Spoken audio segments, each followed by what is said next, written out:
ओम साईं राम सभी भक्तों को। तो आज मैं बाबा की एक स्टोरी आप सबके साथ शेयर करना चाह रही हूँ, जिसका टाइटल है बाबा की जेब। तो आइए हम सुनते हैं बाबा की जेब के बारे में कुछ। बाबा की जेब बहुत छोटी थी।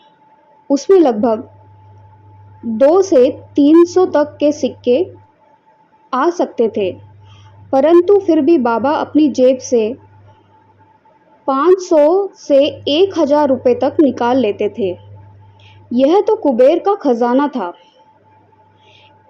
अच्छा, एक नियम भी था कि बाबा अपने पैसे हाथ में नहीं रखते थे और ना ही वह रुपए के नोट लेते थे। मतलब बाबा नोट नहीं लेते थे, वो बेसिकली कॉइन्स लेते थे। यदि कोई भक्त दक्षिणा देना चाहता था और यह नोट के रूप में होती, तो वह उसे बदल कर देने की बात करते या बाबा स्वयं ही कुछ ऐसा कर लेते। उन्हें जो भी दक्षिणा मिलती वह उसे अपनी जेब में डाल लेते।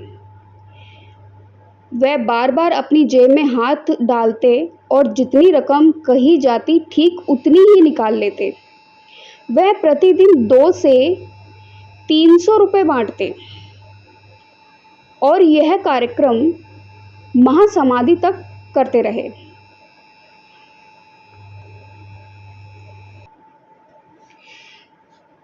वह बड़े बाबा को प्रतिदिन 55 रुपये देते। गांव वाले उनसे ईर्ष्या करते। अंत उन्होंने बड़े बाबा को इस पैसे से एक गेट बनाने को कहा। उन्होंने इनकार कर दिया। अंत उन्होंने उन्हें नीम गांव भेज दिया। बाबा लैंडी बाग जाकर उन्हें पैसा दिया करते थे। इससे गांव वाले परेशान होते, क्योंकि बाबा को लैंडी बाग जाकर बड़े बाबा की प्रतीक्षा करनी पड़ती। अंत उन्होंने बड़े बाबा को पास बुला लिया, परंतु वह अपने पैसे अविवेक ही खर्च करते। उन्हें उस पर आयकर भी देना पड़ता। बाबा की महासमाधि के 2 माह पश्चात वे जीवन उपार्जन के लिए भिक्षा मांग रहे थे। बाबा अक्सर कहा करते थे, हाँ साईंचा पैसा आहे तयाचा सदउपयोग करा, नाही कर तुमचा संसार राख रांगोली होइले। इसका अनुवाद ये है, ये बाबा ने मराठी में कहा, तो इसका अनुवाद जो है ये है कि यह साईं का पैसा है, इसे विवेकपूर्ण इस्तेमाल करो, वरना तुम्हारा जीवन खाक व धूमल बनकर रह जाएगा। बाबा पैसा या ऐश्वर्य को एक बाधा बताते थे और वो मानते भी थे कि यह एक बाधा है। वैसे वह समझते थे कि यह एक ज़रूरत है और इसका इस्तेमाल समझदारी से करना चाहिए। ये बाबा पैसे के लिए कह रहे हैं कि इसका इस्तेमाल समझदारी के साथ करना चाहिए। उन दिनों चांदी के सिक्के बनते थे और उसमें कोई और धातु नहीं मिलाई जाती थी। बेसिकली वो शुद्ध चांदी होती थी। शुद्ध चांदी होने के कारण उसमें गर्मी बसी रहती थी। अंत जब बाबा दक्षिणा देते तो उसके हाथों की गर्मी बाबा के हाथों से स्थानांतरित हो जाती।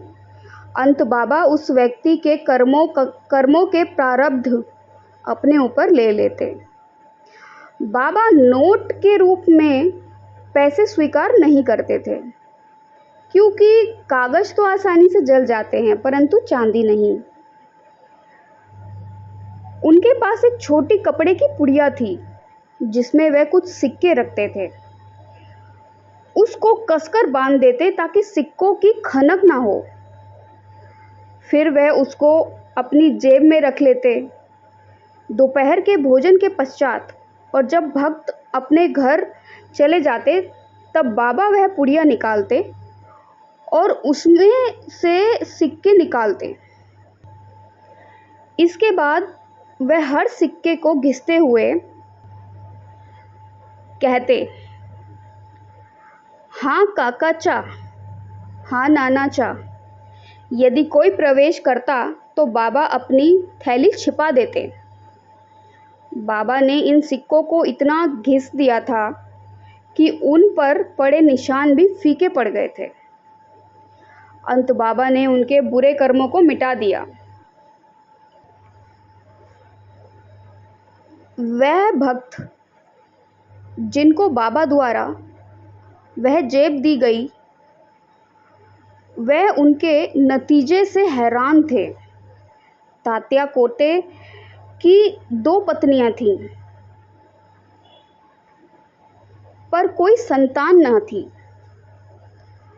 परंतु जेब पाने के पश्चात, मतलब उनको बाबा ने अपनी जो जेब थी, बटुआ था, पर्स था, वॉलेट था, वो तात्या कोते पाटिल जी को दे दिया था, तात्या बा को दे दिया था। उसके बाद उनके 3 पुत्र हुए। दोपहर को जब सारे भक्त घर जाते तो बाबा अपनी फटी हुई जेब सिलते।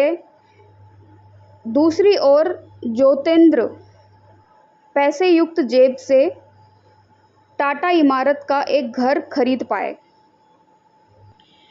क्योंकि बाबा ने अपनी जो जेब थी, जो बटुआ था, वो ज्योतेंद्र जी को भी दिया था।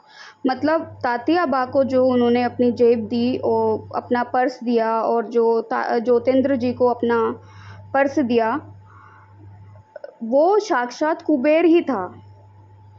कुबेर का खजाना था बाबा का बटुआ। और जो जेब बाबा ने दोनों भक्तों को दी थी, मैं उनकी पिक्चर्स भी लगाऊंगी, आप लोग देखिएगा। तो यही बाबा की एक स्टोरी थी। ये मेरे पास एक बुक है बाबा की, तो मैंने ये उसमें से बताया है। एंड मैं कोशिश करूँगी थोड़ी छोटी छोटी वीडियोस कुछ अपनी लाती रहूँ। मैं बाबा की कुछ कहानियाँ, ये जो बुक्स में लिखी गई हैं, मैं आप सबके साथ उनको शेयर करूँगी। तो ओम साईं राम, जय साईं राम, सबका मालिक एक।